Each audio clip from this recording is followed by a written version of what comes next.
Hi all. നമ്മളിന്ന് discuss ചെയ്യാൻ പോകുന്നത് നമ്മുടെ ഇന്ത്യൻ കോൺട്രാക്ട് ആക്ടിന്റെ ഏറ്റവും അവസാനമായിട്ടുള്ള ഒരു ഭാഗമാണ്. നമ്മുടെ ഇത് മൂന്നാമത്തെ വീഡിയോ നിങ്ങൾക്ക് അറിയാലോ. നമ്മുടെ അവസാന ഭാഗമായിട്ടുള്ള ടൈപ്സ് ഓഫ് കോൺട്രാക്ട് ആണ് നമ്മൾ ഇതിൽ ഡിസ്കസ് ചെയ്യാൻ പോകുന്നത്. അതിനു മുന്നേ ഈ വീഡിയോ കാണുന്നവർ ഇതിന് തൊട്ട് മുന്നേയുള്ള വീഡിയോ കണ്ടിട്ടില്ലെങ്കിൽ അത് കണ്ടിട്ട് ഇങ്ങോട്ട് വരിക. ഓക്കെ, നമ്മൾ ഒന്നാമത്തെ വീഡിയോയിൽ നമ്മൾ ബേസിക് ആയിട്ടുള്ള ഇൻഫർമേഷൻസ് ആണ് നമ്മൾ ഇതിൽ ഉപയോഗിച്ചിട്ടുള്ളത് അല്ലെ. എന്താണ് കോൺട്രാക്ട്, പിന്നെ ചെറിയ ചെറിയ ബേസിക് ഇൻഫർമേഷൻസും. രണ്ടാമത്തെ വീഡിയോയിൽ നമ്മൾ വളരെ ഇമ്പോർട്ടന്റ് ആയിട്ടുള്ള ഒരു കാര്യം പഠിച്ചിട്ടുണ്ട്, എസെൻഷ്യൽസ് ഓഫ് വാലിഡ് കോൺട്രാക്ട്. അത് മറന്നു പോയിട്ടില്ല എന്ന് വിചാരിക്കുന്നു. 11 എസെൻഷ്യൽസ് ഒക്കെ ഉണ്ട്. ഇപ്പൊ നമ്മൾ പഠിക്കാൻ പോകുന്നത് ടൈപ്സ് ഓഫ് കോൺട്രാക്ട് അല്ലെങ്കിൽ കൈൻഡ്സ് ഓഫ് കോൺട്രാക്ട് അല്ലെങ്കിൽ ക്ലാസിഫിക്കേഷൻ ഓഫ് കോൺട്രാക്ട് എന്നിങ്ങനെയൊക്കെ പറയുന്ന ഒരു സാധനമാണ്. ഓക്കെ, ഇപ്പൊ നമുക്ക് അതിലേക്ക് പോവാം.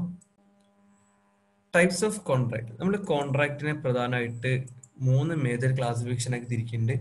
Classification according to legal validity, classification according to mode of creation, classification according to performance. Okay, classification according to legal വാലിഡിറ്റിയിൽ പ്രധാനമായിട്ട് 4 ഉള്ളത്: valid contract, void contract, voidable contract, unenforceable contract. അതേപോലെ classification according to mode of ക്രിയേഷനിൽ express contract, implied contract, quasi contract. പിന്നെ classification according to പെർഫോമൻസിൽ പ്രധാനമായിട്ട് 4 ഉണ്ട്: executed contract, executory contract, unilateral contract, bilateral contract. അങ്ങനെ 11 തരത്തിലുള്ള കോൺട്രാക്റ്റുകളെ കുറിച്ചിട്ടാണ് നമ്മൾ ഇപ്പൊ ഡിസ്കസ് ചെയ്യാൻ വേണ്ടി പോകുന്നത്. ഈ 11 എന്ന് പറയുന്ന സമയത്ത് നമ്മൾ കുറച്ച് മുന്നേ എസെൻഷ്യൽസ് പഠിക്കുന്ന സമയത്തും 11 കാര്യങ്ങളാണ് നമ്മൾ പഠിച്ചിട്ടുള്ളത്. ഇത് സാധാരണ എസ്ഐക്ക് ചോദിക്കലുണ്ട്, ഈ ടൈപ്സ് ഓഫ് കോൺട്രാക്ട്. മാത്രമല്ല 2 മാർക്കിന്റെ ക്വസ്റ്റ്യൻ ഒക്കെ ചോദിച്ചിട്ട് എന്താണ് വോയിഡബിൾ കോൺട്രാക്ട്, എന്താണ് വോയിഡ് കോൺട്രാക്ട്, എന്താണ് ഇംപ്ലൈഡ് കോൺട്രാക്ട്, എന്താണ് ക്വാസി കോൺട്രാക്ട്, അങ്ങനെയൊക്കെ ചോദിക്കലുണ്ട്. അപ്പോൾ ഇതൊക്കെ സ്പെസിഫിക് ആയിട്ട് നിങ്ങൾ പഠിച്ചു വെക്കുക. വളരെ സിമ്പിൾ ആണ് പഠിക്കാൻ, കുറച്ചേ ഉള്ളതാണ്. അപ്പോൾ എന്തായാലും പഠിക്കുക. ഓക്കെ, അപ്പോൾ നമ്മൾ according to legal validity, according to legal വാലിഡിറ്റിയിൽ പ്രധാനമായിട്ട് 4 ഉള്ളതൊന്ന് valid contract, void contract, voidable contract, unenforceable contract. Okay, അപ്പൊ നമ്മൾ ഒന്നാമത് നോക്കാണ് വാലിഡ് കോൺട്രാക്ട്. വാലിഡ് കോൺട്രാക്ട് എന്ന് പറഞ്ഞിട്ടുണ്ടെങ്കിൽ an agreement enforceable at law is a valid contract. On agreement becomes a contract when all essentials of a valid contract as laid down in the section 10 of the Indian Contract Act are fulfilled. If one or more of these elements is missing, the contract is either voidable or void or unenforceable. എന്താ ഉദ്ദേശിക്കുന്നതെന്ന് പറഞ്ഞിട്ടുണ്ടെങ്കിൽ, ഒരു contract valid ആവണമെന്നുണ്ടെങ്കിൽ ഒരു കോൺട്രാക്റ്റിലെ section Indian contract ആക്ടിലെ section 10 പറയുന്നുണ്ട്. എന്താ പറഞ്ഞത്? ഒരു 11 എസെൻഷ്യൽസിനെ കുറിച്ച് പറഞ്ഞിട്ടില്ലേ? ആ 11 എസെൻഷ്യൽസ് ഫുൾഫിൽ ചെയ്യുന്ന എഗ്രിമെന്റ്സിനെയാണ് നമ്മൾ വാലിഡ് കോൺട്രാക്ട് എന്ന് പറയാം. ഓക്കെ, അപ്പം വാലിഡ് കോൺട്രാക്ട് എന്ന് പറഞ്ഞിട്ടുണ്ടെങ്കിൽ section 10 of the Indian contract act പറയുന്ന എല്ലാ എസെൻഷ്യൽസ് ഫുൾഫിൽ ചെയ്യുന്ന കോൺട്രാക്ടിനെയാണ് വാലിഡ് കോൺട്രാക്ട് എന്ന് പറയാം. അപ്പോൾ നിങ്ങളോട് പരീക്ഷയ്ക്ക് എന്താണ് വാലിഡ് കോൺട്രാക്ട് എന്ന് വെച്ചിട്ടുണ്ടെങ്കിൽ നിങ്ങൾ ഓൾറെഡി സെക്ഷൻ 10ന്റെ ഡെഫിനിഷൻസ് പഠിച്ചിട്ടുണ്ടാവും. അത് എഴുതി വെച്ചാൽ മതി. ഓക്കെ, ഇനിയിപ്പോ അതിൽ 11 എസെൻഷ്യൽസിൽ ഏതെങ്കിലും ഒരു എസെൻഷ്യൽ ഫുൾഫിൽ ചെയ്യാൻ പറ്റിയിട്ടില്ലെങ്കിൽ അതിനെ നമുക്ക് ഒരിക്കലും വാലിഡ് കോൺട്രാക്ടിന്റെ ഗണത്തിൽ ഉൾപ്പെടുത്താൻ പറ്റത്തില്ല. അതിനെ നമ്മൾ ചിലപ്പോൾ വോയിഡ് കോൺട്രാക്ട് അല്ലെങ്കിൽ വോയിഡബിൾ കോൺട്രാക്ട് അല്ലെങ്കിൽ ഇല്ലീഗൽ കോൺട്രാക്ട് എന്നൊക്കെയാണ് പറയാം. ഓക്കെ, അപ്പൊ നമ്മൾ അടുത്തത് വോയിഡ് കോൺട്രാക്ട് എന്താ നോക്കാൻ പോവാണ്. വോയിഡ് കോൺട്രാക്ട് എന്ന് പറഞ്ഞിട്ടുണ്ടെങ്കിൽ an agreement which is not enforceable by law is known as void contract. void contract എന്ന് പറഞ്ഞിട്ടുണ്ടെങ്കിൽ നിയമവിധേയമല്ലാത്ത എഗ്രിമെന്റിനെയാണ് നമ്മൾ എന്താ പറയാ, വോയിഡ് കോൺട്രാക്ട് എന്ന് പറയാം. ഒരിക്കലും അതിനെന്തുണ്ടാവില്ല, നിയമസാധ്യത ഉണ്ടാവില്ല, നമുക്ക് കേസ് ഒന്നും കൊടുക്കാൻ പറ്റത്തില്ല. Okay, A contract when originally entered into in it may be valid and binding on both parties, but later on it becomes legally unenforceable due to some reasons. It becomes void contract. അതെന്താ ഉദ്ദേശിക്കുന്നതെന്ന് പറഞ്ഞാൽ, ഈ void contract തുടക്കത്തിൽ valid ആയിരിക്കാൻ സാധ്യതയുണ്ട്. അതായത് കോൺട്രാക്റ്റിൽ ഏർപ്പെടുന്ന സമയത്ത് 2 പാർട്ടിക്കാരും വാലിഡ് കോൺട്രാക്ട് ആവണം എന്നുള്ള രീതിയിലാണ് തുടക്കത്തിൽ എൻ്റർ ചെയ്തിട്ടുണ്ടാവുക. പക്ഷെ ചില സാഹചര്യങ്ങൾ കൊണ്ട് ആ കോൺട്രാക്ട് വോയിഡ് ആയി പോവുകയാണ് ചെയ്യുന്നത്. ഓക്കെ, ഫോർ എക്സാമ്പിൾ, ഇപ്പം എ എന്നുള്ള ഒരാളും ബി എന്നുള്ള ഒരാളും, ഓക്കെ, 2 വ്യക്തികൾ അവിടെ ഉണ്ട്. എ എന്നുള്ളത് ഇന്ത്യയിലുള്ള ഒരു വ്യക്തിയാണ്, ഇന്ത്യ. ബി എന്നുള്ളത് പാകിസ്ഥാനിലുള്ള ഒരു വ്യക്തിയാണ്. ഓക്കെ, എയും ബിയും ഇവര് തമ്മിൽ ഒരു കരാർ ഉണ്ടാക്കുകയാണ്, കോൺട്രാക്റ്റിൽ ഏർപ്പെടാൻ പോവുകയാണ്. ഇവര് ഇന്ത്യയും പാകിസ്ഥാൻ ആയതുകൊണ്ട് കോൺട്രാക്റ്റിൽ ഏർപ്പെടുന്നതിന് ഒരു പ്രശ്നമില്ല. എ എന്നുള്ള ഇന്ത്യയിലുള്ള ആള് ബിനോട് പറയാണ്, ഞാൻ നിനക്ക് 50 കിൻഡല് സവാള അയച്ചു തരാന്നാണ് പറയുന്നത്. ഓക്കെ, അപ്പം ബി പറയണം ഓക്കെ അങ്ങനെയാണെങ്കിൽ ഞാൻ നിനക്ക് 10 ലക്ഷം രൂപ തരാം. കോൺട്രാക്ട് ആണ്, വാലിഡ് കോൺട്രാക്ട് ആണ്, നിർബന്ധിച്ചിട്ടൊന്നുമില്ല, എല്ലാ എസെൻഷ്യൽസും ഫുൾഫിൽ ചെയ്യുന്നുണ്ട്. ഇവര് ഡേറ്റ് പറയുന്നത് എപ്പോഴാണെന്ന് പറഞ്ഞിട്ടുണ്ടെങ്കിൽ September 25 ആണ്. അതാണ് ഇവരുടെ ഡേറ്റും. ഓക്കെ, അന്നാണ് ഈ കോൺട്രാക്ട് ഫുൾഫിൽ ആവുക. ഇതുവരെ ഒരു പ്രശ്നമില്ല, കോൺട്രാക്ട് വാലിഡ് കോൺട്രാക്ട് ആവണം രീതിയിലാണ് അവരൊക്കെ എൻ്റർ ചെയ്തത്. ഇനി September 25 ആവുന്ന സമയത്ത്, ഈ September 24 രാത്രി ഇന്ത്യയും പാകിസ്ഥാനും തമ്മിൽ ഘോരമായ യുദ്ധം നടക്കുകയാണ്. അപ്പൊ അങ്ങനെ യുദ്ധം നടക്കുന്ന സമയത്ത് ഇന്ത്യ പാകിസ്ഥാൻ എനിമി ആയിട്ടൊക്കെ പ്രഖ്യാപിച്ചു. സ്വാഭാവികമായിട്ട് എന്താക്കാൻ പറ്റത്തില്ല, എക്ക് 50 കിൻഡൽ സവാള ബിക്ക് അയച്ചെടുക്കാൻ പറ്റത്തില്ല, പാകിസ്ഥാൻ അയച്ചെടുക്കാൻ പറ്റൂല. കാരണം അതിർത്തിയൊക്കെ അടച്ചു, വ്യോമ അതിർത്തി, കര അതിർത്തി, എല്ലാ അതിർത്തി അടച്ചു, അയക്കാൻ ഒരു വഴിയില്ല. അപ്പം കോൺട്രാക്ട് സ്വാഭാവികമായിട്ട് എന്തായി പോയി, നടക്കാതെ ആയി പോയി. അപ്പൊ കോൺട്രാക്ട് എന്തായി പോകും, വോയിഡ് കോൺട്രാക്ട് ആവും. ഓക്കെ, കാരണം ഇവിടെ പെർഫോമൻസ് എന്താക്കാൻ പറ്റില്ല, ഇമ്പോസിബിൾ ആണ് പെർഫോം ചെയ്യാൻ വേണ്ടിട്ട് അല്ലേ. അതായത് ഈ 50 കിൻഡൽ സവാള പാകിസ്ഥാനിൽ എത്തിക്കുക എന്ന് പറഞ്ഞിട്ടുണ്ടെങ്കിൽ ഇമ്പോസിബിൾ ആണ്. അപ്പൊ ഇതിനുള്ള കാരണം എന്താണ്, യുദ്ധമാണ് കാരണം അല്ലെ. അപ്പം ഇതെന്താണ്, വോയിഡ് കോൺട്രാക്ട് ആയിരിക്കും. അപ്പം void contract which is valid when ended, അതായത് നമ്മൾ കോൺട്രാക്ട് തുടങ്ങുന്ന സമയത്ത് വാലിഡ് ആയിരിക്കും, പക്ഷെ ചില കാരണങ്ങൾ കൊണ്ട് നമുക്ക് എന്താക്കാൻ പറ്റില്ല, പെർഫോമൻസ് പോസിബിൾ ആയിട്ട് ചെയ്യാൻ പറ്റില്ല. പോസിബിൾ ആയിരിക്കില്ല പെർഫോം ചെയ്യാൻ വേണ്ടിയില്ല, ഇമ്പോസിബിൾ ആയിരിക്കും. അങ്ങനെ ഈ ചില കാരണങ്ങൾ കൊണ്ട് ഇമ്പോസിബിൾ ആകുന്ന കോൺട്രാക്ടിനെയാണ് നമ്മൾ എന്താ പറയാ, വോയിഡ് കോൺട്രാക്ട് എന്ന് പറയാം. അപ്പൊ നിങ്ങൾ ഓർത്തു വെക്കുക, ഒരു കോൺട്രാക്റ്റിൽ ഏർപ്പെടുന്ന സമയത്ത് തുടക്കത്തിലൊക്കെ വാലിഡ് ആയിരിക്കും, പക്ഷേ ഡ്യൂ ടു സം റീസൺ എന്തായിരിക്കും, ഇമ്പോസിബിലിറ്റി ഓഫ് പെർഫോമൻസ് ആയിരിക്കും. നമ്മളെ പെർഫോമൻസ് നമുക്ക് പെർഫോം ചെയ്യാൻ പറ്റത്തില്ല. അപ്പം അങ്ങനത്തെ കാരണങ്ങൾ ഉള്ളത് കൊണ്ടാണ് അങ്ങനത്തെ കോൺട്രാക്ടിനെയാണ് നമ്മൾ വോയിഡ് കോൺട്രാക്ട് എന്ന് പറയാ. ഓർത്തു വെക്കുക, കോൺട്രാക്ട് ഉണ്ടാകുന്ന സമയത്ത് വാലിഡ് ആയിരിക്കും, എൻ്റർ ചെയ്യുന്ന സമയത്തൊക്കെ വാലിഡ് ആയിരിക്കും, പക്ഷേ due to some reasons contract എന്താ വെക്കാൻ പറ്റില്ല, പെർഫോം ചെയ്യാൻ പറ്റത്തില്ല. അപ്പൊ അത്തരം കോൺട്രാക്ടിനെയാണ് നമ്മൾ എന്താ പറയാ, വോയിഡ് കോൺട്രാക്ട് എന്ന് പറയാം. ഇനി നെക്സ്റ്റ് വോയിഡബിൾ കോൺട്രാക്ട് ആണ്. വോയിഡബിൾ കോൺട്രാക്ട് എന്ന് പറഞ്ഞിട്ടുണ്ടെങ്കിൽ according to section 2I of the Indian Contract Act, an agreement which is enforceable by law, all option of one or more of the parties there to but not at the option of the other or others, it is voidable contract. Voidable contract എന്ന് പറഞ്ഞിട്ടുണ്ടെങ്കിൽ ഇവിടെ കോൺട്രാക്റ്റിൽ free consent ഉണ്ടാവില്ല. അതായത് കോൺട്രാക്റ്റും പാർട്ടീസിൽ എന്തെങ്കിലും ഒരു കാര്യം fulfil ചെയ്തിട്ടില്ലെങ്കിൽ അതിനെ വോയിഡബിൾ കോൺട്രാക്ട് എന്ന് പറയാം. അതായത് ഫോർ എക്സാമ്പിൾ, ഇപ്പം രണ്ട് പാർട്ടിക്കാരുണ്ട്, എ എന്നുള്ള ഒരാളും അല്ലെങ്കിൽ ഹുസൈനും പിന്നെ നിഹാലും. ഹുസൈനും നിഹാലുമാണ് രണ്ട് പാർട്ടീസ്. ഹുസൈന് അവന്റെ നിഹാലിനോട് പറയുവാണ്, നിന്റെ ബൈക്ക് നീ എനിക്ക് തരണം, ഞാൻ നിനക്കത് തരാം, 50,000 രൂപ തരാന്ന് പറയാണ് ഹുസൈൻ. അപ്പൊ നിഹാല് പറഞ്ഞു, ഇല്ല, എന്റെ പുതിയ ബൈക്കാണ്, 1 ലക്ഷം രൂപയുള്ള ബൈക്കാണ്, തരാൻ പറ്റത്തില്ല എന്ന് പറയാണ്. അപ്പൊ ഹുസൈൻ എന്തൊക്കെയാണ്, ഭീഷണിപ്പെടുത്താണ്, തോക്ക് ചൂണ്ടിയിട്ട് നിഹാലിനോട് പറയാണ്, മര്യാദയ്ക്ക് തന്നോളൂ, അല്ലെങ്കിൽ ഞാൻ നിന്നെ വെടിവെച്ച് കൊല്ലുമെന്ന് പറയാണ്. അപ്പൊ ആ നിർബന്ധത്തിന് വഴങ്ങിയിട്ട് എന്താണ്, നിഹാൽ ഹുസൈന് ബൈക്ക് കൊടുക്കാൻ വേണ്ടിയിട്ട് നിർബന്ധിതനാവുകയാണ്.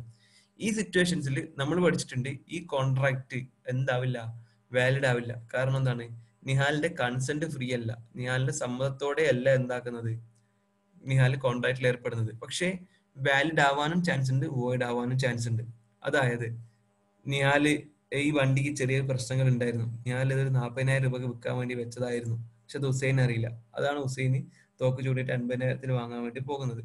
അങ്ങനെയാകുന്ന സമയത്ത് നിഹാൽ എന്താക്കില്ല, കോടതിയിൽ കേസിന് പോകില്ല അല്ലെ. കാരണം ഭീഷണിപ്പെടുത്തുകൊണ്ട് കേസിന് പോകില്ല, കാരണം നിഹാലിന് 10,000 രൂപ ലാഭമാണ്.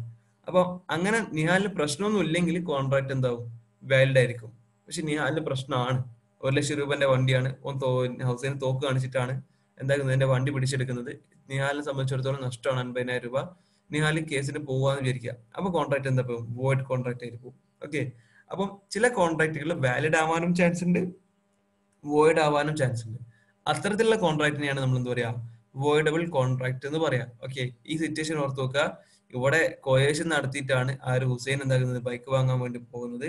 അപ്പം നിഹാലിന് പ്രശ്നമൊന്നും ഇല്ലെങ്കിൽ ആ കോൺട്രാക്ട് വാലിഡ് ആവും, നിഹാലിന് പ്രശ്നം ഉണ്ടെങ്കിൽ അതെന്തായിരിക്കും, വോയിഡ് കോൺട്രാക്ട് ആവും. അപ്പം ഇങ്ങനെ വാലിഡ് ആവാനും വോയിഡ് ആവാനും സാധ്യതയുള്ള കോൺട്രാക്ടിനെയാണ് നമ്മൾ എന്താ പറയാ, വോയിഡബിൾ കോൺട്രാക്ട് എന്ന് പറയാം. ഓക്കെ, ഇനി നമ്മൾ പഠിക്കാൻ പോകുന്നെന്ന് പറഞ്ഞിട്ടുണ്ടെങ്കിൽ ഇവിടെ എക്സാമ്പിൾ ഒക്കെ പറയുന്നുണ്ട്, നിങ്ങൾ നല്ല രീതിയിൽ വായിച്ചു നോക്കാൻ, നോട്ട് ഓൾറെഡി തന്നതല്ലേ, വായിക്കുക. ഓക്കെ, അടുത്തത് അൺഎൻഫോഴ്സിബിൾ കോൺട്രാക്ട് ആണ്.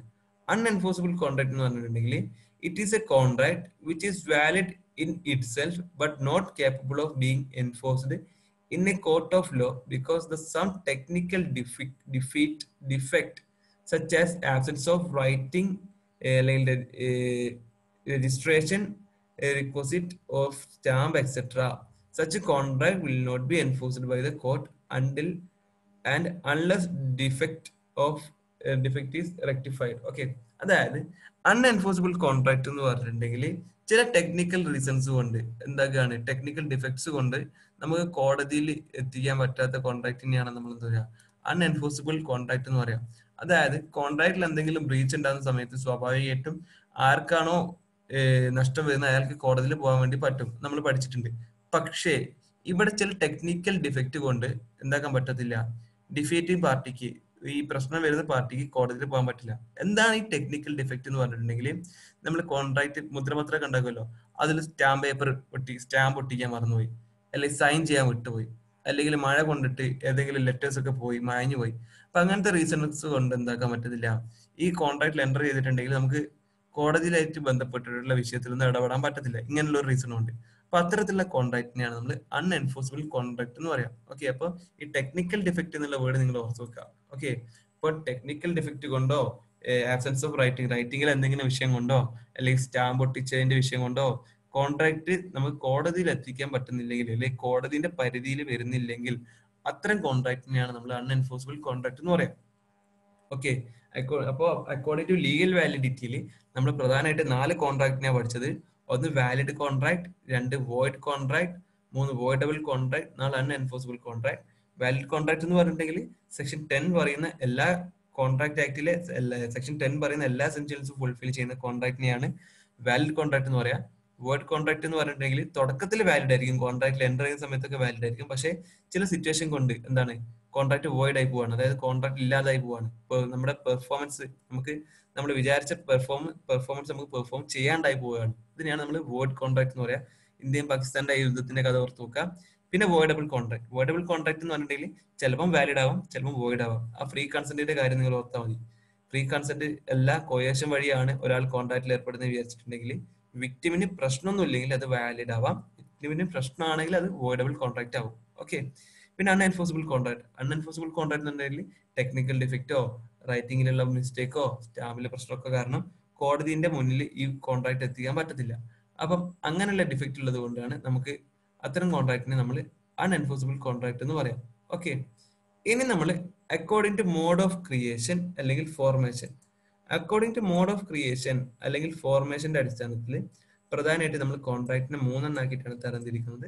ഒന്ന് എക്സ്പ്രസ് കോൺട്രാക്ട്, രണ്ടാമത് ഇംപ്ലൈഡ് കോൺട്രാക്ട്, മൂന്നാമത് ക്വാസി കോൺട്രാക്ട്. ഓക്കെ, ഒന്നാമത് നോക്കാം എക്സ്പ്രസ് കോൺട്രാക്ട്. എക്സ്പ്രസ് കോൺട്രാക്ട് എന്ന് പറഞ്ഞിട്ടുണ്ടെങ്കിൽ these are the contract which are entered into between the party by words spoken or written. Okay, words spoken or written. ഓർത്ത് വെക്കാം. In express contract, parties make oral or written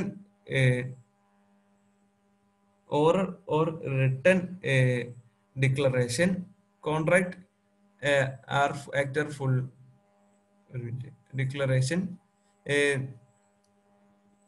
There is an intention and forms of transformation. Okay, അതായത് express contract എന്ന് പറഞ്ഞിട്ടുണ്ടെങ്കിൽ ഇവിടെ contract oral ആയിട്ട് അല്ലെങ്കിൽ return ആയിട്ടൊക്കെ എന്താക്കാം തയ്യാറാക്കിയ കോൺട്രാക്റ്റിനാണ് എക്സ്പ്രസ് കോൺട്രാക്ട് എന്ന് പറയാം. 1-2 എഴുതി തയ്യാറാക്കിയിട്ടുണ്ടാവാം, അല്ലെങ്കിൽ വാക്കാൽ പറഞ്ഞിട്ടുണ്ടാവാം. അത്തരം കോൺട്രാക്റ്റിനെയാണ് നമ്മൾ എന്താ പറയുക എക്സ്പ്രസ് കോൺട്രാക്ട് എന്ന് പറയാം. ഫോർ എക്സാമ്പിൾ, ഞാൻ എൻ്റെ കമ്പ്യൂട്ടർ നമ്മളെ നാദിഷിന് വെക്കാന്ന് വിചാരിക്കാം. ഓക്കെ, നാദിഷിനോട് ഞാൻ വാക്കാൽ പറയണം, നാദിഷ ഞാൻ നിനക്ക് എന്റെ കമ്പ്യൂട്ടർ തരാം, 50,000 രൂപ തന്നാൽ മതി എന്ന് പറയാം. അപ്പം എന്തായി, അതൊരു എക്സ്പ്രസ് കോൺട്രാക്ട് ആണ്. ഞാൻ ഓറൽ ആയിട്ടാണ് പറയുന്നത്, റിട്ടേൺ സ്റ്റേറ്റ്മെന്റ് ഒന്നും ഉണ്ടാക്കുന്നില്ല. ഞാൻ എന്റെ കമ്പ്യൂട്ടർ കൊടുക്കുന്നു, 50,000 രൂപ നാദിഷിന്റെ അടുത്ത് വാങ്ങുന്നു. അതിനെയാണ് നമ്മൾ എക്സ്പ്രസ് കോൺട്രാക്ട് എന്ന് പറയാം. അവിടെ നോ വേർഡ്സ് ആണ്. പിന്നെ വേണമെങ്കിൽ റിട്ടേൺ കോൺട്രാക്ട് വെക്കാം. നോൺ റിട്ടേൺ കോൺട്രാക്ട് വെക്കാന്ന് പറഞ്ഞാൽ നാദിഷിനോട് പറയണം 50,000 രൂപ തരുവാണ്, എന്റെ കമ്പ്യൂട്ടർ തരുവാണ്. ഇത് ഞാൻ എന്താ മുദ്രപത്രത്തിൽ ഫുൾ എഴുതി കൊടുക്കുവാണ് നാദിഷിന്. ഓക്കെ, അപ്പോൾ നാദിഷ് 50,000 തരുന്നു, ഞാൻ കമ്പ്യൂട്ടർ കൊടുക്കുന്നു. അപ്പൊ ഈ രണ്ട് കാറ്റഗറിയും എക്സ്പ്രസ് കോൺട്രാക്ട് എന്ന് പറയാം. അപ്പൊ എക്സ്പ്രസ് കോൺട്രാക്ട് എന്ന് പറഞ്ഞിട്ടുണ്ടെങ്കിൽ ഇത് കോൺട്രാക്ട് ആണ്. ഇതിൽ വേണമെങ്കിൽ നമുക്ക് എഴുതി തയ്യാറാക്കിയിട്ടും കോൺട്രാക്ട് ഉണ്ടാക്കാം, അല്ലെങ്കിൽ നമുക്ക് ഓറലായിട്ടും ഉണ്ടാക്കാം കോൺട്രാക്ട് ഉണ്ടാക്കാം. ഓക്കെ, രണ്ടാമതാണ് ഇംപ്ലൈഡ് കോൺട്രാക്ട്. ഇംപ്ലൈഡ് കോൺട്രാക്ട് എന്ന് പറഞ്ഞിട്ടുണ്ടെങ്കിൽ an implied contract is one which is not made in words. നമ്മൾ വേർഡ്സിൽ പറയുകയില്ല, which comes into being on account of the act of conducting of the party and not by their express words written spoken are known as implied contract. അതായത് implied contract എന്താന്ന് പറഞ്ഞിട്ടുണ്ടെങ്കിൽ നമ്മൾ വാക്കാൽ പറയുകയും ഇല്ല, പിന്നെ എഴുതി തയ്യാറാക്കുകയും ഇല്ല. അതായത് ഒരു രേഖ പോലെ എഴുതി തയ്യാറാക്കുകയില്ല, നമ്മൾ വാക്കാൽ പറയുകയില്ല, അല്ലാണ്ട് ഓൾറെഡി ഇംപ്ലൈഡ് ആയിട്ട് വരുന്ന ഒരു കോൺട്രാക്ട്, ഒരു കടമ എന്നുള്ള രീതിയിലൊക്കെ വരുന്ന കോൺട്രാക്ടിനെയാണ് നമ്മൾ ഇംപ്ലൈഡ് കോൺട്രാക്ട്. നിങ്ങളിപ്പോൾ ആലോചിക്കണ്ടോ വാക്കാൽ പറയാണ്ടും പിന്നെ എഴുതാണ്ടും പിന്നെ എങ്ങനെയാണ് കോൺട്രാക്ട് ഉണ്ടാക്കുക എന്നുള്ളത്? ഫോർ എക്സാമ്പിൾ, നമ്മളിപ്പം ബസ്സിൽ യാത്ര ചെയ്യാന്ന് വിചാരിക്കുക. ഓക്കെ, ബസ്സിൽ യാത്ര ചെയ്യാണ്, ഞാൻ കോഴിക്കോട് കണ്ണൂരേക്കാണ് പോകുന്നത്. അങ്ങനെ ബസ്സിൽ യാത്ര ചെയ്യുന്ന സമയത്ത് സ്വാഭാവികമായിട്ട് ഞാൻ എന്താക്കണം, ടിക്കറ്റ് എടുക്കണം അല്ലെ? ടിക്കറ്റ് എടുക്കണം എന്ന് നിർബന്ധമായിട്ട് പറയുന്നുണ്ടോ? ഇല്ല, പക്ഷെ അത് നമ്മുടെ കടമയാണ് ടിക്കറ്റ് എടുക്കുക എന്നുള്ളത്. ഓക്കെ, അതെന്താണ്? ഇംപ്ലൈഡ് കോൺട്രാക്റ്റാ.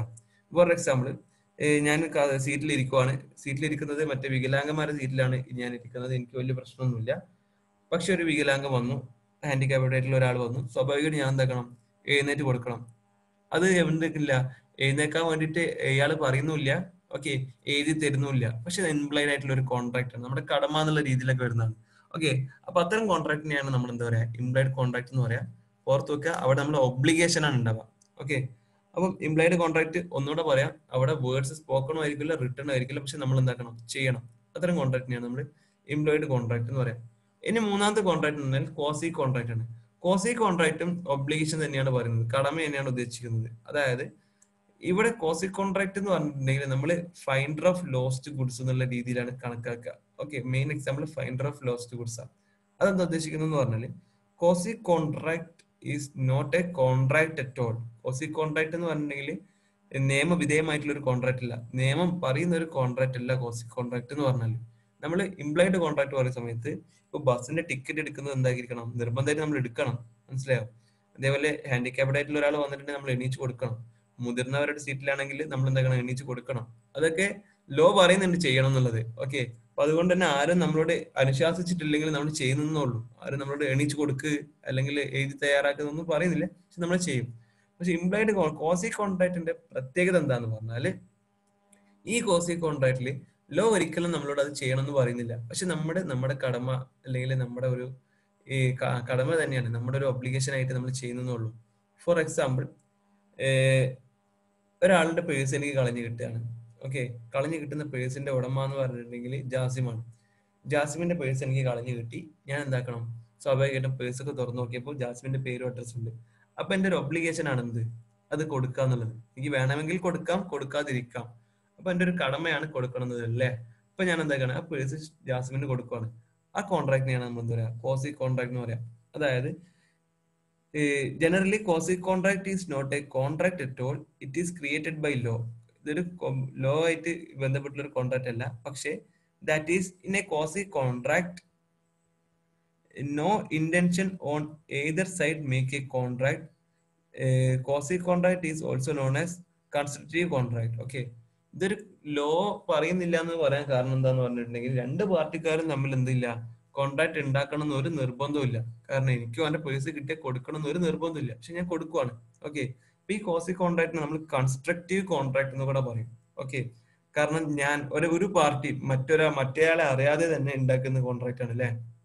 അതായത് ഇവിടെ ഞാനാണ് കോൺട്രാക്ട് ഉണ്ടാക്കുന്നത്, അതായത് അവന്റെ പേഴ്സ് കൊടുക്കുക എന്നുള്ള രീതിയിൽ ഞാൻ സ്വമേധയാ ഉണ്ടാക്കുന്ന ഒരു കോൺട്രാക്ട് ആണ്. അതായത് ഞാൻ മറ്റേ ജാസിമിനോട് എടാ നിന്റെ പേഴ്സ് വേണമെന്ന് ചോദിക്കുകയല്ല ചെയ്യുന്നത്, ഞാൻ ഇത് കണ്ടുപിടിച്ച് ആളെ കൊടുക്കുകയാണ് ചെയ്യുന്നത്. അപ്പൊ ഞാൻ സ്വമേധയാ ഉണ്ടാക്കുന്ന ഒരു കോൺട്രാക്ട് ആണ് ക്വാസി കോൺട്രാക്ട്. വീണ്ടും പറയാണ്, ഇംപ്ലൈഡ് കോൺട്രാക്റ്റും ക്വാസി കോൺട്രാക്റ്റും തമ്മിലുള്ള വ്യത്യാസം എന്താന്ന് പറഞ്ഞാൽ, ഇംപ്ലൈഡ് കോൺട്രാക്റ്റിൽ ലോ ഓൾറെഡി പറഞ്ഞിട്ടുണ്ടാവും അത് ചെയ്യണം, അത് ചെയ്യരുത് എന്നൊക്കെ. അതായത് നമ്മൾ ബസ്സിന് സീറ്റിൽ മുതിർന്ന ഒരാൾ വരുമ്പോൾ എഴുന്നേറ്റ് കൊടുക്കണം, ലോ ഓൾറെഡി പറയുന്നുണ്ട്, അതിനുകൊണ്ട് നമ്മൾ എഴുന്നേറ്റ് കൊടുക്കുന്നുണ്ട്. പക്ഷെ വരുന്ന ആൾ ഒരിക്കലും നമ്മളോട് ഒന്ന് എഴുന്നേറ്റ് തരുമെന്നൊന്നും ചോദിക്കുന്നില്ല അവിടെ ആ സിറ്റുവേഷൻസിൽ. പക്ഷെ അത് ഇംപ്ലൈഡ് കോൺട്രാക്ട് ആണ്. റെഡി?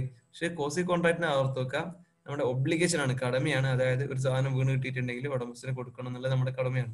കൊടുത്തിട്ടില്ലെങ്കിലും പ്രശ്നമൊന്നുമില്ല. പക്ഷെ ഇംപ്ലൈഡ് കോൺട്രാക്റ്റിൽ ചെയ്തിട്ടില്ലെങ്കിൽ കുറ്റമുണ്ട്. കാരണം ഇപ്പൊ വയസ്സായ ഒരാൾ വന്നിട്ട് ഞാൻ സീറ്റിൽ എഴുന്നേച്ച് കൊടുത്തിട്ടില്ല വിചാരിക്കാം, എപ്പോഴെങ്കിലും RTO ആരെങ്കിലും കൈ കാണിച്ച് ബസ്സിൽ കയറിയ സമയത്ത് ഇങ്ങനെ ഒരു സീൻ കണ്ടിട്ടുണ്ടെങ്കിൽ ചിലപ്പോൾ കേസ് ഫയൽ ചെയ്യും. ഓക്കെ, ഇംപ്ലൈഡ് കോൺട്രാക്റ്റിൽ കോൺട്രാക്ട് ഫുൾഫിൽ ചെയ്തിട്ടില്ലെങ്കിൽ കേസ് വരാനുള്ള സാധ്യത ഉണ്ട്. ബസ്സിലെ ടിക്കറ്റ് എടുക്കാണ്ട് യാത്ര ചെയ്തിട്ടുണ്ടെങ്കിൽ സ്വാഭാവികമായിട്ടും കണ്ടക്ടർക്ക് പിടിക്കപ്പെട്ടിട്ടുണ്ടെങ്കിൽ എന്താക്കാം, ശിക്ഷിക്കാനുള്ള വഴിയൊക്കെ ഉണ്ട്. നമ്മൾ KSRTC ബസ്സിലൊക്കെ യാത്ര ചെയ്യുന്ന സമയത്ത് കൊടുത്തിട്ടുണ്ടാവും, ടിക്കറ്റ് ഇല്ലാതെ യാത്ര ചെയ്തിട്ടുണ്ടെങ്കിൽ ഇത്ര രൂപ ഫൈൻ ചെയ്യുന്നതാണെന്നൊക്കെ പറഞ്ഞിട്ട്. ഓക്കെ, പക്ഷെ ക്വാസി കോൺട്രാക്റ്റിൽ ഒന്നില്ല, അങ്ങനെ ഫൈനും കാര്യങ്ങളൊന്നും ഇല്ല. പക്ഷെ നമ്മുടെ ഒരു ഒബ്ലിഗേഷൻ ആണ്.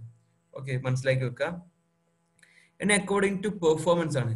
അക്കോർഡിംഗ് ടു പെർഫോമൻസിൽ പ്രധാനമായിട്ട് 4 തരത്തിലുള്ള കോൺട്രാക്റ്റുകളാണുള്ളത്. ഒന്നാമത്തെ കോൺട്രാക്ട് എന്ന് പറഞ്ഞിട്ടുണ്ടെങ്കിൽ എക്സിക്യൂട്ടഡ് കോൺട്രാക്ട്, രണ്ടാമത് എക്സിക്യൂട്ടറി കോൺട്രാക്ട്, മൂന്നാമത്തത് യൂണിലാറ്ററൽ കോൺട്രാക്ട്, നാലാമത്തത് ബൈലാറ്ററൽ കോൺട്രാക്ട്. ഓക്കെ, ഒന്നാമത് എക്സിക്യൂട്ടഡ് കോൺട്രാക്ട്. എക്സിക്യൂട്ടഡ് കോൺട്രാക്ട് എന്ന് പറഞ്ഞിട്ടുണ്ടെങ്കിൽ ഓൾറെഡി ചെയ്ത് കഴിഞ്ഞു, അതായത് രണ്ട് പാർട്ടിക്കാരും അങ്ങോട്ട് കൊടുക്കേണ്ടതൊക്കെ കൊടുത്തു, കിട്ടേണ്ടതൊക്കെ കിട്ടി, അതാണ് പരിപാടി. A contract is said to be executed contract where both parties to the contract have fulfil their respective obligation.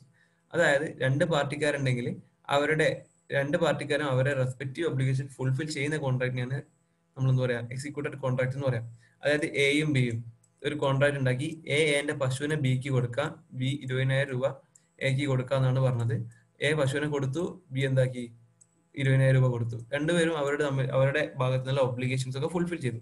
അത്തരത്തിലുള്ള കോൺട്രാക്ടിനെയാണ് നമ്മൾ എന്താ പറയാ, എക്സിക്യൂട്ടഡ് കോൺട്രാക്ട് എന്ന് പറയാം. രണ്ടാൾക്കാർ അങ്ങോട്ടും ഇങ്ങോട്ടും പറയുന്ന കാര്യങ്ങളൊക്കെ ചെയ്ത് കഴിഞ്ഞു, ഓൾറെഡി നടന്നു കഴിഞ്ഞ കോൺട്രാക്ട് ആണ് എക്സിക്യൂട്ടഡ് കോൺട്രാക്ട്. ഇനി എക്സിക്യൂട്ടറി കോൺട്രാക്ട് ആണ് പറയുന്നത്. എക്സിക്യൂട്ടറി കോൺട്രാക്ട് എന്ന് പറഞ്ഞിട്ടുണ്ടെങ്കിൽ നടന്നു കഴിഞ്ഞിട്ടില്ല, ഓക്കെ, ഏതോ ഒരു ഭാഗം ഔട്ട്സ്റ്റാൻഡിംഗ് ആണ്. ചിലപ്പം രണ്ടാൾക്കാരുടെ ഭാഗത്തും ഔട്ട്സ്റ്റാൻഡിംഗ് ആയിരിക്കാം, അല്ലെങ്കിൽ ഏതെങ്കിലും ഒരാളെ ഭാഗത്ത് ഔട്ട്സ്റ്റാൻഡിംഗ് ആയിരിക്കാം. ഓക്കെ, ശ്രദ്ധിച്ചോ. These are the contract where the obligations on both the parties outstanding. അതായത് രണ്ടാൾക്കാർ തമ്മിൽ ഇപ്പൊ എ പശുവിനെ കൊടുക്കാം, ബി പൈസ കൊടുക്കാന്ന് പറഞ്ഞല്ലോ. എ പശുവിനെ കൊടുത്തിട്ടില്ല, പെൻഡിങ്ങിലാണുള്ളത്, ബി പൈസ കൊടുത്തിട്ടുമില്ല. അപ്പൊ രണ്ടും പെൻഡിങ്ങിലാണുള്ളത്. അത്തരം കോൺട്രാക്ട് ആണ് നമ്മൾ എന്താ പറയാ, എക്സിക്യൂട്ടറി കോൺട്രാക്ട് എന്ന് പറയാം. ചിലപ്പം എ എന്താക്കിയിട്ടുണ്ടാവാം, പശുവിനെ കൊടുത്തിട്ടുണ്ടാവാം, ബി പൈസ പെൻഡിങ്ങിൽ വന്നാലും അത് എക്സിക്യൂട്ടറി കോൺട്രാക്റ്റിലായിട്ടാണ് വരിക. ഈ എക്സിക്യൂട്ടറി കോൺട്രാക്റ്റിനെയാണ് നമ്മൾ ശരിക്കും രണ്ടായിട്ട് ക്ലാസിഫൈ ചെയ്യുന്നത്, യൂണിലാറ്ററൽ കോൺട്രാക്ട് എന്നും ബൈലാറ്ററൽ കോൺട്രാക്ട് എന്നും. യൂണിലാറ്ററൽ കോൺട്രാക്ട് എന്ന് പറഞ്ഞാൽ നമ്മൾ പറഞ്ഞു, എക്സിക്യൂട്ടറി കോൺട്രാക്ട് എന്ന് പറഞ്ഞിട്ടുണ്ടെങ്കിൽ ചിലപ്പം രണ്ട് ഭാഗത്തിലുള്ള ആളുകൾ, രണ്ട് പാർട്ടീസിന്റെ എന്റെയും ബിന്റെയും പെർഫോമൻസ് ചെയ്തിട്ടുണ്ടാവില്ല. എ പശുവിനെ കൊടുത്തിട്ടുണ്ടാവില്ല, ബി 1,500 രൂപ 15,000 രൂപ എക്ക് കൊടുത്തിട്ടുണ്ടാവില്ല. ഓക്കെ, രണ്ടും പെൻഡിങ്ങിലാണ്. അങ്ങനെയാണെങ്കിൽ എക്സിക്യൂട്ടറി കോൺട്രാക്ട് എന്ന് പറയാം. അല്ലെങ്കിൽ എ പശുവിനെ കൊടുത്തു, ബി പേയ്മെന്റ് നടത്തിയിട്ടില്ല, പേയ്മെന്റ് വെയിറ്റിംഗ് ആണ്. അങ്ങനെയാണെങ്കിൽ എന്താണ്, എക്സിക്യൂട്ടറി കോൺട്രാക്ട് ആണ്. ഈ രണ്ട് സിറ്റുവേഷൻസിലാണ് യൂണിലാറ്ററലും ബൈലാറ്ററൽ കോൺട്രാക്ടും വരുന്നത്. ഓക്കെ, യൂണിലാറ്ററൽ കോൺട്രാക്ട് എന്ന് പറഞ്ഞിട്ടുണ്ടെങ്കിൽ ഒരാള് അയാളുടെ ഭാഗം ഫുൾഫിൽ ചെയ്ത് കഴിഞ്ഞിട്ടുണ്ട്, മറ്റേ ആള് ബാക്കി വെച്ചിട്ടുണ്ട്. അതായത് എ പശുവിനെ കൊടുത്ത് കഴിഞ്ഞിട്ടുണ്ട്, ബി എന്താക്കിയിട്ടുണ്ട്, പേയ്മെന്റ് ബാക്കി വെച്ചിട്ടുണ്ട്. അത്തരം കോൺട്രാക്ട് ആണ് യൂണിലാറ്ററൽ കോൺട്രാക്ട്. അതായത് രണ്ട് പാർട്ടിയിൽ ഒരു പാർട്ടിക്കാരൻ എന്താക്കിയിട്ടുണ്ട്, അയാളുടെ ഭാഗത്തുള്ള കാര്യങ്ങളൊക്കെ ചെയ്ത് കഴിഞ്ഞിട്ടുണ്ട്, മറ്റേ ആളാണ് എന്താക്കിയിട്ടുള്ളത്, ചെയ്യാതിരുന്നിട്ടുള്ളത് മീൻസ് ചെയ്യും എന്തായാലും. ഒരു ഭാഗത്തിലുള്ളത് കംപ്ലീറ്റ് ആയിട്ടുണ്ടെങ്കിൽ അതിന് നമ്മൾ യൂണിലാറ്ററൽ എന്ന് പറയും. യൂണി എന്ന് പറഞ്ഞാൽ ഒന്നാണ്, നിങ്ങൾക്ക് അറിയാമെന്ന് വിചാരിക്കുന്നു. ഇനി രണ്ടാമത് ബൈലാറ്ററൽ കോൺട്രാക്ട് ആണ്. ബൈലാറ്ററൽ കോൺട്രാക്ട് എന്ന് പറഞ്ഞിട്ടുണ്ടെങ്കിൽ രണ്ട് പാർട്ടിക്കാരും, അതായത് ഓഫർ നടത്തുന്ന ആളും ആക്സെപ്റ്റ് ചെയ്യുന്ന ആളും അവരുടെ രണ്ട് ഭാഗത്തുനിന്നും എന്തായിട്ടുണ്ട്, പെർഫോമൻസ് നടന്നു കഴിഞ്ഞിട്ടില്ല. അതായത് എ പശുവിനെ കൊടുക്കാന്ന് പറഞ്ഞിട്ടുണ്ട്, ബി പൈസ കൊടുക്കാന്ന് പറഞ്ഞിട്ടുണ്ട്. ഓക്കെ, രണ്ടും എന്താക്കിയിട്ടില്ല, കംപ്ലീറ്റ് ആയിട്ടില്ല. അത്തരം കോൺട്രാക്ടിനെയാണ് നമ്മൾ എന്താ പറയാ, ബൈലാറ്ററൽ കോൺട്രാക്ട് എന്ന് പറയാം. അപ്പം വളരെ ഇമ്പോർട്ടന്റ് ആയിട്ടുള്ള ഒരു ഭാഗമാണ് ഈ ടൈപ്സ് ഓഫ് കോൺട്രാക്ട് എന്ന് പറഞ്ഞാൽ. ഞാൻ ഒന്നും കൂടി ചെറുതാക്കി ബ്രീഫ് ആക്കിയിട്ട് പറഞ്ഞുതരാം. പ്രധാനമായിട്ട് 3 എണ്ണം ഉള്ളത്. ഒന്ന് ലീഗൽ വാലിഡിറ്റി, രണ്ടാമത് മോഡ് ഓഫ് ക്രിയേഷൻ, മൂന്നാമത് അക്കോർഡിംഗ് ടു പെർഫോമൻസ്. ലീഗൽ വാലിഡിറ്റിയിൽ വാലിഡ് കോൺട്രാക്ട്. വാലിഡ് കോൺട്രാക്ട് എന്ന് പറഞ്ഞിട്ടുണ്ടെങ്കിൽ സെക്ഷൻ 10 എല്ലാ എസെൻഷ്യൽസും ഫുൾഫിൽ ചെയ്യുന്ന കോൺട്രാക്ടിനെയാണ് നമ്മൾ എന്താ പറയാ, വാലിഡ് കോൺട്രാക്ട് എന്ന് പറയാം. വോയിഡ് കോൺട്രാക്ട് എന്ന് പറഞ്ഞിട്ടുണ്ടെങ്കിൽ തുടക്കത്തിൽ എന്തായിരിക്കും, വാലിഡ് ആയിരിക്കാം, പക്ഷെ ഡ്യൂ ടു സം റീസൺസ് എന്താണ്, എന്താണോ കാര്യം പറയുന്നത്, എന്തിനു വേണ്ടിയിട്ടാണോ കോൺട്രാക്ട് ഉണ്ടാക്കിയിട്ടുള്ളത്, ആ കാര്യം പെർഫോം ചെയ്യാൻ പറ്റാതിരിക്കുകയാണ്. ആ സിറ്റുവേഷൻസിനെയാണ് നമ്മൾ എന്താ പറയാ, വോയിഡ് കോൺട്രാക്ട് എന്ന് പറയാം. ഇന്ത്യൻ പാകിസ്ഥാൻ നമ്മളെ യുദ്ധം ഓർത്ത് വെച്ചാൽ മതി. പിന്നെ വോയിഡബിൾ കോൺട്രാക്ട് ആണ്. വോയിഡബിൾ കോൺട്രാക്ട് എന്ന് പറഞ്ഞിട്ടുണ്ടെങ്കിൽ ഇത്തരം കോൺട്രാക്ടുകൾ ചിലപ്പം വാലിഡ് ആവാം, ചിലപ്പം വോയിഡ് ആവാം. അതായത് ഫ്രീ കൺസെന്റിന്റെ കാര്യം ഓർത്ത് വെക്കുക. ഫ്രീ കൺസെന്റ് ഇല്ലാതെയാണ് ഒരാൾ കോൺട്രാക്ട് ഉണ്ടാക്കിയിട്ടുള്ളത് വിചാരിക്കുക. നമ്മൾ നിഹാലിന്റെ ഹുസൈന്റെ കഥ പറഞ്ഞു, ബൈക്കിന്റെ, അത് ഓർത്ത് വെക്കുക. അങ്ങനെ ഫ്രീ കൺസെന്റ് ഇല്ലാതെയാണ് കോൺട്രാക്ട് ഉണ്ടാക്കിയിട്ടുള്ളത്. പക്ഷേ പ്രശ്നമില്ല, ഒരു പാർട്ടിക്ക് പ്രശ്നമില്ലെങ്കിൽ, രണ്ട് പാർട്ടിക്കും, അതായത് വിക്ടിം ആയിട്ടുള്ള ആൾക്ക് പ്രശ്നമില്ലെങ്കിൽ അത് വാലിഡ് കോൺട്രാക്ട് ആവും. വിക്ടിം ആയിട്ടുള്ള ആളിന് പ്രശ്നം ഉണ്ടെങ്കിൽ അത് വോയിഡ് കോൺട്രാക്ട് ആവും. ഇപ്പൊ രണ്ടാവാൻ ചാൻസ് ഉള്ള കോൺട്രാക്ടിനെയാണ് നമ്മൾ എന്താ പറയാ, വോയിഡബിൾ കോൺട്രാക്ട് എന്ന് പറയാം. പിന്നെ അടുത്തത് അൺഎൻഫോഴ്സിബിൾ കോൺട്രാക്ട് ആണ്. അൺഎൻഫോഴ്സിബിൾ കോൺട്രാക്ട് എന്ന് പറഞ്ഞിട്ടുണ്ടെങ്കിൽ നമ്മൾ പറഞ്ഞിട്ടുണ്ട്, കോടതിന്റെ മുഖവരയ്ക്ക് എത്താൻ പറ്റുന്നില്ല ചില റീസൺസ് കൊണ്ട്. അതായത് സ്റ്റാമ്പ് ഒട്ടിക്കാൻ മറന്നു പോവാ, അല്ലെങ്കിൽ ടെക്നിക്കൽ ഡിഫക്റ്റ്, അല്ലെങ്കിൽ എഴുതിയതിലുള്ള മിസ്മാച്ച്, അങ്ങനെ എന്തെങ്കിലുമൊക്കെ റീസൺ കൊണ്ട് നമ്മൾ കോടതിന്റെ മുമ്പിൽ വെക്കാൻ പറ്റാത്ത കോൺട്രാക്ടിനെയാണ് അൺഎൻഫോഴ്സിബിൾ കോൺട്രാക്ട് എന്ന് പറയാം. ഓക്കെ, പിന്നെ according to mode of creation, express contract, implied contract, quasi contract. Express contract എന്ന് പറഞ്ഞിട്ടുണ്ടെങ്കിൽ നമ്മൾ രണ്ടെണ്ണം ഉണ്ട്. ഒന്നുകിന്റെ വേർഡ്സിലും നമുക്ക് പറയാം, അല്ലെങ്കിൽ റിട്ടേൺ ആയിട്ട് എഴുതാം. രണ്ട് രീതിയിൽ എഴുതിയാലും എക്സ്പ്രസ് കോൺട്രാക്ട് ആണ്. ഇംപ്ലൈഡ് കോൺട്രാക്ട് എന്ന് പറഞ്ഞിട്ടുണ്ടെങ്കിൽ ഓൾറെഡി ലോ പറഞ്ഞിട്ടുണ്ടാവും അത് ചെയ്യണം എന്നുള്ളത്, അല്ലെങ്കിൽ അത് ചെയ്യരുതെന്ന് പറഞ്ഞിട്ടുണ്ടാവും. ഓക്കെ, പക്ഷെ നമ്മളോട് ആരും സ്പെസിഫിക് ആയിട്ട് പറയത്തില്ല. നമ്മൾ ബസ്സിൽ പ്രായ ആളോ എന്ന് പറഞ്ഞിട്ടുണ്ടെങ്കിൽ സീറ്റിൽ എണീച്ച് കൊടുക്കുക. ഓക്കെ, അവിടെ എഴുതി വെച്ചിട്ടുണ്ടാവും പ്രായമുള്ള അവർ എന്നുള്ളതൊക്കെ എഴുതി വെച്ചിട്ടുണ്ടാവും. പക്ഷെ ആരും നമ്മളോട് പറഞ്ഞിട്ടില്ലെങ്കിൽ നമ്മൾ എണീച്ച് കൊടുക്കണം. അതെന്താണ്? ഇംപ്ലൈഡ് ആണ്, ഇംപ്ലൈഡ് കോൺട്രാക്ട് ആണ്. ബസ്സിൽ യാത്ര ചെയ്യുമ്പോൾ ടിക്കറ്റ് എടുക്കണം, ടിക്കറ്റ് എടുത്തിട്ടില്ലെങ്കിൽ ഫൈൻ ഉണ്ടാവും. അതൊക്കെ ഇംപ്ലൈഡ് കോൺട്രാക്ട് ആണ്, നമുക്ക് അറിയുന്ന കാര്യമാണ്, ചെയ്യണം. അത്തരം കോൺട്രാക്ട് ആണ് നമ്മൾ ഇംപ്ലൈഡ് കോൺട്രാക്ട് എന്ന് പറയാം. പിന്നെ കോസി കോൺട്രാക്ട്. കോസി കോൺട്രാക്ട് എന്ന് പറഞ്ഞിട്ടുണ്ടെങ്കിൽ യഥാർത്ഥത്തിൽ ഒരു കോൺട്രാക്ട് അല്ല, പക്ഷെ ഒരു ഒബ്ലിഗേഷൻ ആണ്, ഒരു കടമയാണത്. അതായത് ഒരു പാർട്ടിക്കാരൻ മറ്റേ പേഴ്സിന്റെ കാര്യം ഓർത്ത് വെക്കുക, ജാസിമിന്റെ പേഴ്സ് വീണ് കിട്ടിയ കഥ ഓർത്ത് വെക്കുക. ഓക്കെ, അപ്പൊ അങ്ങനെ ഒരു പാർട്ടിക്കാരൻ ഒറ്റയ്ക്കാണ്, അതായത് ഒരാള് ഒറ്റയ്ക്കാണ് കോൺട്രാക്ട് ഉണ്ടാക്കുക. ഓക്കെ, പിന്നെ അടുത്ത അക്കോർഡിംഗ് ടു പെർഫോമൻസ് ആണ്. Executed contract, executory contract, unilateral contract, bilateral contract. Executed contract എന്ന് പറഞ്ഞിട്ടുണ്ടെങ്കിൽ ബോത്ത് പാർട്ടീസും അവരുടെ പെർഫോമൻസ് ഫുൾഫിൽ ചെയ്തിട്ടുണ്ടെങ്കിൽ അതിന് എക്സിക്യൂട്ടഡ് കോൺട്രാക്ട് എന്ന് പറയും. അതായത് എ പശുവിനെ കൊടുക്കാന്ന് പറഞ്ഞു, ബി എന്താക്കി പൈസ കൊടുക്കാന്ന് പറഞ്ഞു, എ പശുവിനെ കൊടുത്തു, ബി പൈസ വാങ്ങി, എക്സിക്യൂട്ടഡ് കോൺട്രാക്ട് ആയി. എക്സിക്യൂട്ടറി കോൺട്രാക്ട് എന്ന് പറഞ്ഞിട്ടുണ്ടെങ്കിൽ രണ്ട് പാർട്ടിക്കാരും അവരുടെ ഒബ്ലിഗേഷൻസ് ഫുൾഫിൽ ചെയ്തിട്ടില്ല, അല്ലെങ്കിൽ ഏതെങ്കിലും ഒരാൾ അയാളുടെ ഭാഗത്തു നിന്നുള്ള കാര്യം ചെയ്തിട്ടില്ല, അങ്ങനെയാണെങ്കിൽ എക്സിക്യൂട്ടറി കോൺട്രാക്ട് ആണ് പറയാം. ഓക്കെ, ആ എക്സിക്യൂട്ടറി കോൺട്രാക്ട് ആണ് യൂണിലാറ്ററൽ കോൺട്രാക്റ്റും ബൈലാറ്ററൽ കോൺട്രാക്ട് എന്ന് പറയാം. യൂണിലാറ്ററൽ കോൺട്രാക്ട് എന്ന് പറഞ്ഞിട്ടുണ്ടെങ്കിൽ ഇപ്പൊ രണ്ട് പാർട്ടി ഉണ്ടെന്ന് പറഞ്ഞല്ലോ, എയും ബിയും. എ പശുവിനെ കൊടുത്തു, പക്ഷെ ബി പൈസ കൊടുത്തിട്ടില്ല, പൈസ കൊടുക്കാൻ വേണ്ടി പെൻഡിങ്ങിലാണുള്ളത്. ആ കോൺട്രാക്ടിനെ യൂണിലാറ്ററൽ കോൺട്രാക്ട് എന്ന് പറയും. കാരണം ഒരാൾ അയാളുടെ കാര്യങ്ങളൊക്കെ ഫുൾഫിൽ ചെയ്തിട്ടുണ്ട്, മറ്റേ ആളാണ് ബാക്കിയുള്ളത്. ഓക്കെ, അതിനെ കൊണ്ട് യൂണിലാറ്ററൽ കോൺട്രാക്ട് എന്ന് പറയും.